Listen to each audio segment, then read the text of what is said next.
Hey, how's everybody doing? Many of you have responded to my TD Jakes video questioning his response to the allegations against him with this statement: let he who is without sin cast the first stone. Here's what's wrong with that statement. As a believer, you should not judge. You should not make an assessment. You should not critically think concerning what it is that you see. Who do you think benefited from that type of mindset, the slave master or the slave? It is never safe to not consider someone's actions. Think about your own life. Where in your life do you simply dismiss the behavior of other people who are either close to you or who have some type of influence in your life, like a professor, a pastor, a mother, a father, a husband, a wife, a boyfriend, a girlfriend, what have you? This notion that you are not supposed to critically think and judge what you see is an unsafe notion for you.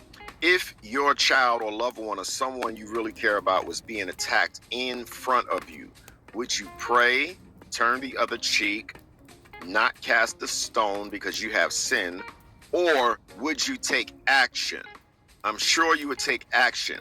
So using the statement, let him who is without sin cast the first stone, is disingenuous. It's time for my people in particular to evaluate what it is that they believe, why they believe it, and who taught it to them, and how beneficial is that mindset to your community and your life. We judge every day. You judge what you're going to eat, what you're going to wear, what Uber car you're going to get into. If you feel a certain way, you won't get in it. We judge every single day. But when it comes to Christianity and the church, particularly within the Black church, there was always excuses that we make up in order to justify, cover up, or ignore the actions and behaviors of those who are in the public eye. And in the matter of the church, the angel of the church or the pastor, the bishop, the teacher is held to a higher standard and is scrutinized to a higher degree, rightfully so. This is because they serve as the leader or influencer concerning what it is that they're conveying to other people, who then take that information and apply it to their lives. So my people, enough with this ignore what is going on, nobody's perfect, and all of that stuff. Because had we continue with that mindset, we would still be enslaved today. It's time to define terms. It's time to wake up out of our stupor. It's time to be less superstitious and more critical in our thinking. Peace. Let's talk about it. So if you follow me, I recommend that you go follow Sean Towers. On TikTok, he's Sean Scott 55. I said 53 on the previous video, 55. I don't know if he has a YouTube or Facebook, but follow him on Facebook if you're on Facebook, YouTube if you're on YouTube. But Sean Towers, great videos. And, you know, I watched these two videos of his and went through and saw how people were saying that let he who cast the first stone.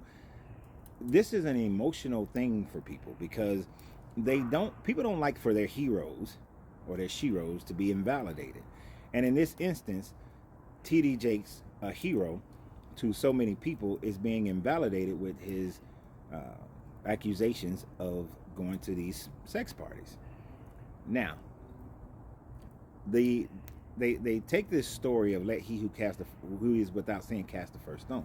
What most people don't know is that this story was actually added to the Bible. Originally, in the most original text, full text that you have of John and Mark, it wasn't in there. It wasn't in either one of them. It was first then placed in John, and then I believe it was moved over to Mark, or vice versa, one of the two. But this story was originally not in the book, and then it was moved around in the book. So it's a story that was just made up, for one, because it's emphasizing this idea of judge not least by whatever method you judge, ye shall be judged, which doesn't tell you not to judge. It just tells you if you're going to judge someone based on their behavior, then you will be judged based on that same behavior as well. Logs fell over on the fire pit, had to take a stop for a second. So anyway, the idea of you not judging, the idea of you allowing someone to treat you any kind of way, and then you go back and you just turn the other cheek for them, or you just forgive them, is only beneficial to those who are oppressing you, because they consistently judge you. You go to court, you get judged. You walk down the street, somebody judges you and they step on the other side of the street simply because of the color of your skin or the fact that you are male or female or whatever it is. For whatever reason, you are constantly judged, and you're constantly doing the judging yourself. But if you really want to understand, is that by whatever method you judge other people, you should fall into the same category. But this is an added addition to this book anyway, so therefore it's not even relevant. If you was a Christian in the 1st century, 2nd century, you would not have known of this. That's not a teaching that was part of your book, so you would not have believed that. You would not have thought that way. This is only that something been incorporated into the book since like the 4th, 5th century of Christianity, and those are the kind of things that you have to recognize. So it does provide, though, a scapegoat for y'all. It provides a method for y'all to be able to ignore somebody's for their misgivings when you know that they're wrong, when you know they shouldn't still hold their position, when you know they should be kicked out of your thought process as a great person, as a great leader, because this person has violated your trust. But it allows you to ignore that. It allows you to go into the cognitive dissonance and slavery of your mind to say that I don't have to accept that because I like things the way that they are. I want things to stay the way that they are. I want TD Jakes to stay as my pastor. I don't want him to leave. So I have to figure out a way to allow for forgiveness to happen, and I can ignore it. Now, when the same thing happens to somebody else, though, oh, they need to be kicked out of office. Oh, they shouldn't be able to hold that office. They shouldn't be able to live in society. They should be able to go to jail or whatever. As soon as it happens to somebody that's not of your liking, you switch over. And all of a sudden, now you're judging like a champ. And that's the hypocrisy of the whole thing. It's based on your personal feelings and how you desire to live your life, and who you want to be your hero, your shero, and who you want to be your enemy. That's it. Because if this was somebody like Donald Trump, the black community would lose their mind and be like, oh, his ass should be put here or there, shouldn't be looked upon as a hero. If it's somebody that you like, though, TD Jakes, oh, we got to forgive him, we got to keep him. Then that's the mentality. So you got to always free yourself to be yourself, because your greatness is non-negotiable. Good journey, good vibration.